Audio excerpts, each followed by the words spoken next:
Assalamu alaikum wa rahmatullah.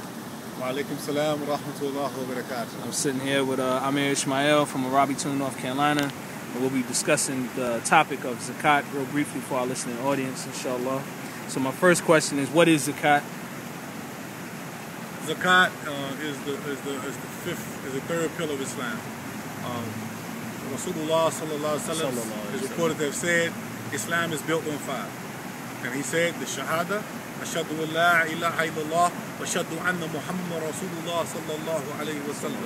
He said Salah, wa autu Zakah, wa autu Sama Ramadan, wa autu Hajj al-Bayt.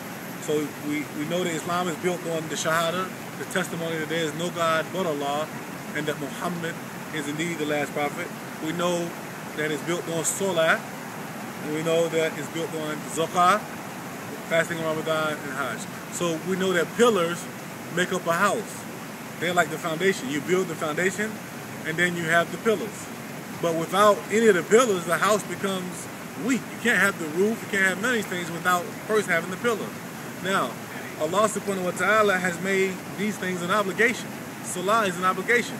29 times in the Holy Quran, Allah subhanahu wa ta'ala says, "Iqamatu salah wa ata zakat." He says, come to the salah and pay the zakat.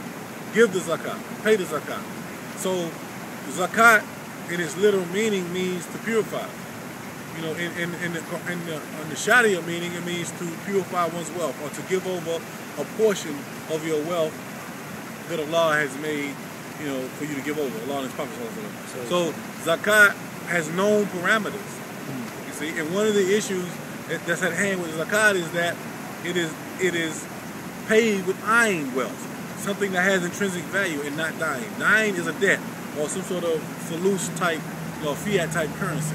So we know that zakat is paid with gold and silver because the nisab, zakat has the nisab, a minimum that's paid.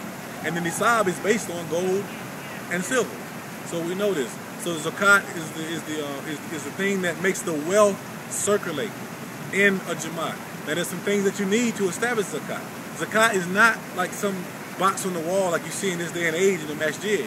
Zakat is in fact a pillar that goes hand in hand with amrit, with governance, you see. So that you have to have jama'ah, amrit, in order to have zakat. Because you have to have an amir. And an amir appoints collectors, and the collectors collect the zakat. So zakat really, in essence, you know, it is the foundation of governance for the Muslims, you know, of self-governance. And it's what keeps balance in the wealth, you know, in the community. And it's taken, if necessary, because Allah commands that in Surah 9 of the Quran, that we take the zakat, that we take the zakat from the people, you know, if necessary. So zakat is indeed the fallen pillar of this age. It is a pillar that must be restored.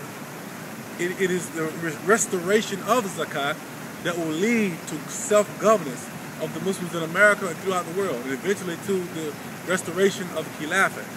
Zakat also goes hand in hand with halal trade, establishing correct business transactions. So zakat is very important. And how is zakat paid? And then the last question, I'll sum it up, you know, for our final 2 minutes. How is zakat paid, and can it be paid in the currency that we have, you know, today? Zakat, you'll hear many people give fatwas, you know, that zakat can be paid in paper money. And they use the excuse, you know, dorura and, you know, necessity and all this.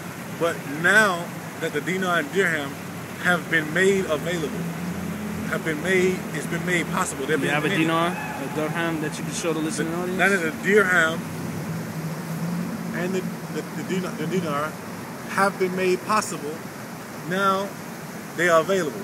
So each amir, each jamaat, each leader of the community, local communities, have to make it their business to go out and to find out how they can mint or how they can get the coins in the hands of their people in order for them to pay the zakat. And you know, we know that it will be a process. So let's say you, Amir Khalil, you have $2,000 above your necessity and excess wealth. You know, we will assess that based on the dirham or the dinar. Let's say we do it within the dirham. The dirham is 200 dirhams is the nisab, is the minimum. 200 dirhams. So we know that right now, let's say the dirham is at $5 a dirham. So we know that 200 dirhams is the nisab will be $1,000. Right. So we know you're $2,000 above. So that means you have 400 dirhams, equivalent of wealth. So we would take the 2.5, or we would take the amount that in the sharia it calls for us to take from that 400 dirham worth of wealth that you have. So the ability to pay zakat in ayn wealth, in gold and silver, is being made available.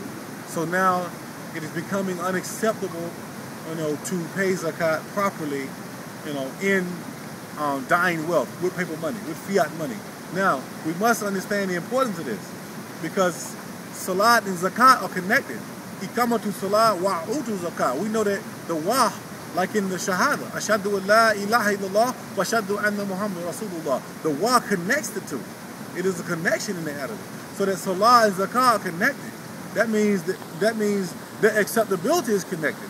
So in order for our salah and the rest of our pillars to be accepted, we have to what? We have to have all 5 of them established. So the zakat has to be established if our hajj is to be accepted, if our fasting in Ramadan is to be accepted, if our salah is to be accepted. If all the pillars to be accepted, we must establish the middle pillar of Islam, and that is zakat, inshallah.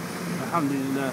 Is there a website that we can go visit to get more information on the zakat and dinars and dirhams? Yes, you can go to www.zakatpages.com, or you can go to www.dinawakala.com. Alhamdulillah. Assalamu alaikum.